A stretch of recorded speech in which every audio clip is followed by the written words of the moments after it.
Hello everyone and welcome back to another video. In today's video, we're going to learn about logarithms. So first, let's understand what logarithms are. Logarithm is nothing but, suppose we have a to the power x is equal to b. So finding the value of x so that when a is raised to the power x, its value becomes b, that is called logarithm. So let's say now in order to find x, this can be written as x is equal to log b base a, right? So this means that if a is raised to the power x, then the value of a to the power x would be b, then that x value is found by doing logarithm of b base a. Now let's understand some laws of logarithm. So laws of logarithms.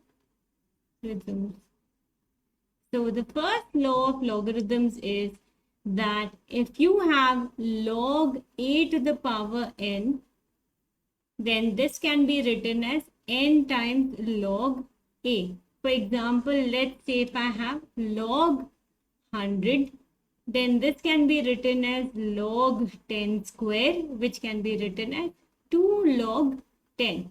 Another example would be log root 4, which can be written as log 4 to the power 1 by 2, which can be written as 1 by 2 log 4. We can further simplify this by saying 1 by 2 log 2 square.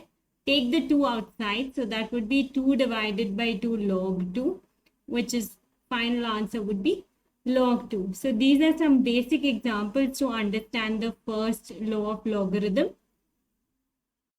The second law of logarithm is also the addition law. So for example, if I have log a plus log b, this can be combined and written as log ab. For example, if I have log 2 plus log 3, this becomes log 2 times 3, which is going to be log 6. Another example would be, say I have log 4 plus log 7, then this would be log 28. Now the third law is the division law, which is also called the subtraction law. So if I have log a minus log b, we saw what happens in addition. If it's log a plus log b, it becomes log a plus b. In this case, this would be log a divided by b. So whenever there's a subtraction sign between two logarithms, it becomes the division. So for example, if I have log 10 minus log 2, this can be written as log 10 by 2, which is then going to be log 5. Similarly, if I have log 25 minus log 5, then this can be written as log 25 divided by 5, which becomes log 5. The fourth property is that if the base and the number are the same, then that logarithm is 1. For example, if I have log 10 to the base 10, this is 1.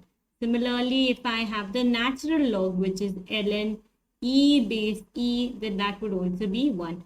Suppose we have a question which is a little more complicated, say log 100 base 10, which is a combination of some properties. So we could write it as log 10 square base 10, which would be then 2 log 10 base 10, and the final answer would just be 2. So this way we can combine two or more properties to get the more simplified answer for our logarithms.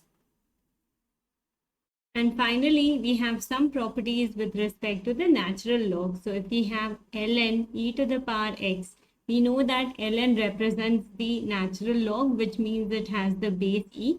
So this can be written as x ln e base e, which is going to be nothing but 1. So therefore, ln e to the power x is nothing but x.